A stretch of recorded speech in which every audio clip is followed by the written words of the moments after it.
Coming up next, I'm going to introduce you to 3 new fragrances that completely have blown my mind.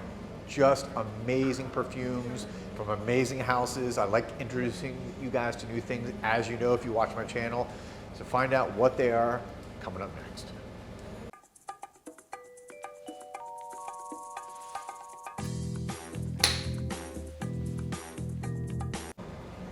Welcome back, everybody, to Joel the Nose. Thank you for watching. Thank you for supporting. If you haven't already subscribed, I would really appreciate it if you go ahead and subscribe to my channel. You can ring the bell for notifications. You can like the video. It helps get the word out there. So, as you can see, I'm back at Osme Perfumery. It's been a little while, just some things going on, but I'm back here on a Saturday filming this video, and they have so many new perfumes here. Every time I come, there's something new. It's like literally being a kid in the candy store. But today I'm going to introduce you to 3 fragrances that from some of my favorite houses that I highly recommend that you check out. And I'm going to start off with the first one, and this is actually technically came out in 2022, I think the end of last year, but just smelling it now for the first time, so it's still in my mind a relatively new fragrance, and that is Harmonious. Harmonious from, of course, Boadicea. You can see the bottle there. I love the pink color. This is like almost like a violet or pink hue. Let me tell you about this one. This may be my favorite of the 3. This may be one of my favorites released in the last year already, just from smelling it initially, off the kind of first impression. This is one of my favorite first impressions I've had in a while. And that's because I have really grown to love the scent or the smell of iris. And this is, for those who like iris, is truly one of those great orris root iris fragrances that just, I have it, actually no, I sprayed it here on this hand right here. I'll spray it again for you. Oh, this is so elegant. Boadicea is at the high end, right, typically of the niche fragrance world as far as the cost. They have a lot of fragrances that are over $1,000. I think this one's around 400 or so retail. So by Boadicea standards, this is one of the more inexpensive fragrances. I put that in quotes. But if you really are a connoisseur of fine fragrances, like a fine wine or fine cognac or fine whiskey, this is the fragrance for you. It already has almost a cult-like following. From speaking to Mauricio Bavica here, this fragrance just came in a couple weeks ago, and it already sells out that quickly. As soon as they buy the bottles, this thing goes in and out. So even though it's one of the more pricier houses, this is a fragrance that people adore and they love. And I think what really sets it apart for me, in addition to the wonderful iris, orris root kind of note that it's all centered around, is the musk mallow or ambret seed that opens. To me, it's that clean, fresh ambret seed, musk mallow. You've heard me talk about musk mallow before. If you've watched my channel, it's one of my absolute favorite combinations of notes. It's just so heavenly. And I mentioned cognac, but this also has cognac and rum in it. So again, think of a really finely crafted artisanal cognac or rum, cashmere, rose de mai, coriander, leather, musk, amber. Oh, this has it all. This is a true gem of a fragrance. I cannot emphasize enough that if you love niche fragrances, you need to get your nose on Harmonious. Again, you can see it there, hopefully, from Boadicea. Next. Well, this one I can already tell you is going to be, I think, one of those fragrances that just, it's going to be a huge success. And let me get my camera kind of steady there. All right, sorry. So this is the newest from Fragrance du Bois, just released. This is Voyage à Paris, Voyage à Paris, and here it is. Of course, in the classic bottle. And Yeah, look, I'm just smelling it now for the first time a couple days ago. And this is an interesting combination. It feels like it's a gourmand combined almost with an oriental sweet spiciness, but also a fruity element to it. And this fruity element is effervescent. Almost reminds me of, gosh, I don't know, like, you know, what am I thinking of? It's just like that kind of, almost that fruity effervescent. So if you like that fruity effervescent smell, oof. Wonderful. Yeah, like a Capital or, yeah, from Serjoff. I think that's a good I was trying to, you know, the perfume wasn't coming to mind, but Babica just mentioned here, yeah, the Capital from Serjoff. It's got that just unique combination of almost different classifications of fragrance.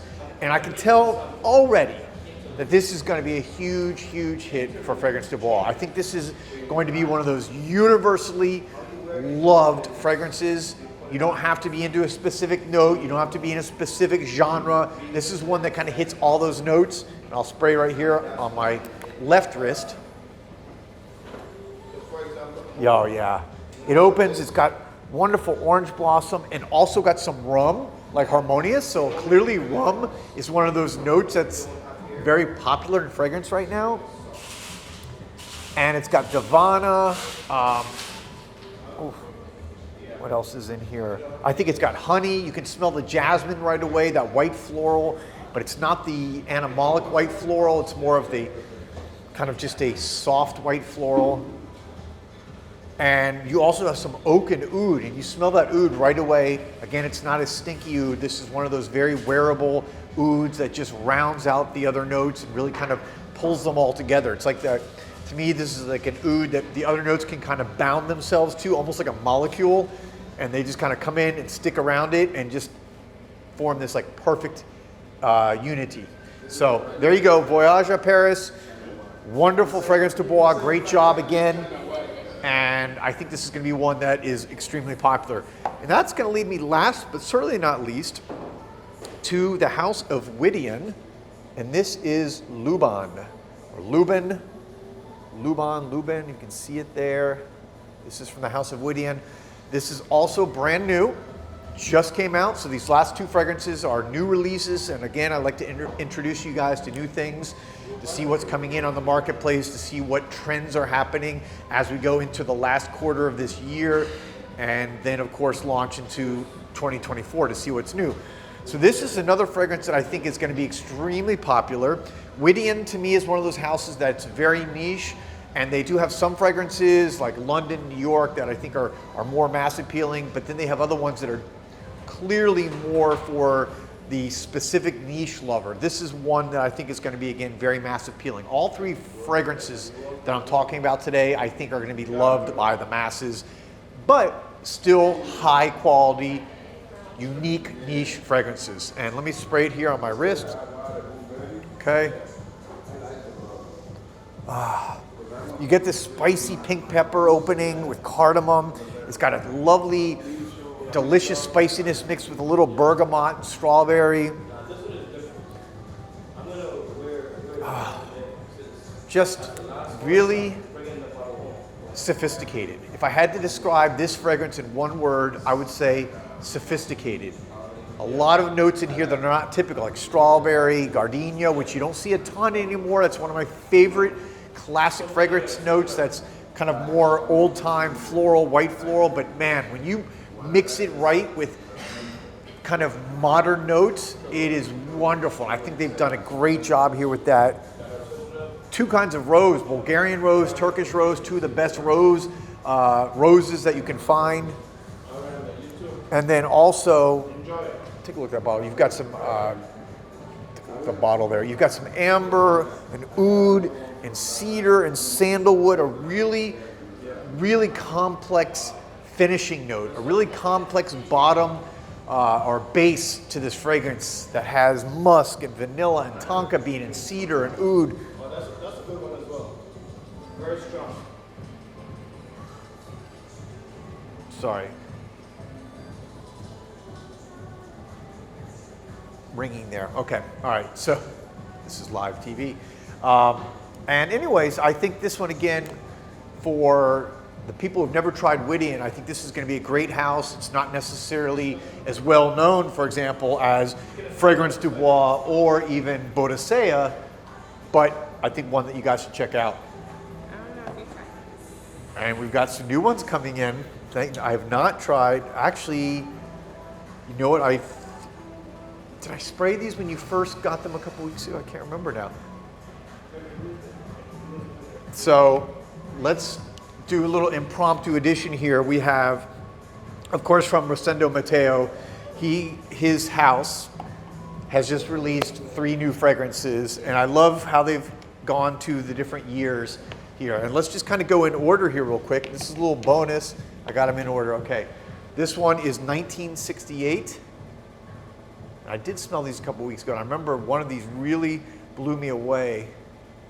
So 1968 is a fragrance built around, it's a floral fragrance, and 1968 was actually before I was born. I know. I don't have much room here. Oh yeah. It says this is a natural floral fragrance, a natural this kind of reminds you of, like, to me, the year 1968 is like the end of an era where you had this kind of like, it was almost like a protest era with, here in America at least, with flower power and a lot of stuff going on with the 60s and psychedelic. This is a fragrance that kind of encapsulates that feeling, that kind of almost like hope. There was like this hope. We're going into a new generation, about to go into the 70s, and you're coming out of this turbulent area, and you had the Vietnam War, you had all this stuff going on, crazy times, but there was a lot of hope for peace. This fragrance kind of, I think, is a hearken to that era. Then you have what these next two are kind of actually personal favorites for the years for me, and this is 1970. 1970, the year I was born, so of course I love this year. And this is what they show as a Tonka Expansion Glamour. So obviously this is a fragrance built around tonka bean, but it talks about glamour. So the 70s, right? You come out of the 60s, which was kind of this flower power, you know, people weren't showering, it was just this festival area, right? It was kind of hippie. All of a sudden you come into the 70s now, and you have, that is a very, very exquisite, sweet, delicious tonka bean. If you love tonka bean fragrances, this has got to be one that is on your list to try. 1970. Again, this is a big departure from 1968, which is more floral. It's more this kind of flower power. This is the 70s. 70s are coming into an era we don't know what to expect. A lot happened in the 70s. You had kind of this revolution of rock and roll. A lot of the great rock bands from England and the United States. This is again going to be that encapsulating that era. 1970, of course, the year I was born, so it's a great year, and going to be one that I wear personally just because of that. And that leads me last, but certainly not least, to another favorite year of mine, and this is 1988. Why is this year? Can any of you guess why 1988 would be something that is important to me? Think of this. Let's do a little deduction. I was born in 1970. 1988, I was 18, graduated from high school. So very important year for me. And this is, I remember trying this one out a couple weeks ago. This is an ozone, a modern ozone fragrance. So it has that kind of ozonic feel to it, which that is kind of marine and salty. And now that is the perfect time for going into the late 80s. You had that you're coming out of the big, powerful fragrances of the 80s, like Giorgio and some of those like really big, over-the-top American fragrances, and then you start coming into like CK1. You're about to head into the 90s where things become more simplified, more skin scent, more unisex. So this is a fragrance to me that is like right on the border of that. Probably, again, it's got that marine ozonic smell. So if you like, which obviously was very popular, became very popular through the 90s, 1988 was probably the first year, if you look at that, maybe where some of that influence was starting to pop out. 1988 was a great year because it was that transition from that innocent time of the 80s, which is in my mind still that kind of last innocent period, into the 90s where things started to change and become much more modern very rapidly. In 88, you still didn't have cell phones.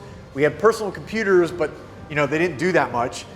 But you didn't have any of the technology that came around in the late 90s as far as cell phones and obviously smartphones in the 2000s. So this is more of that, these fragrances are a harken back to that more little bit innocent period before things changed so significantly from a technological standpoint. So there you have it, 5 fragrances for you to check out, for you to try. If you've already tried them, let me know what you think of them. Put your opinions down below. Let's talk about it. And as always, I appreciate all your support and for watching the videos. I'll be back soon with another video. Peace, love, and perfume.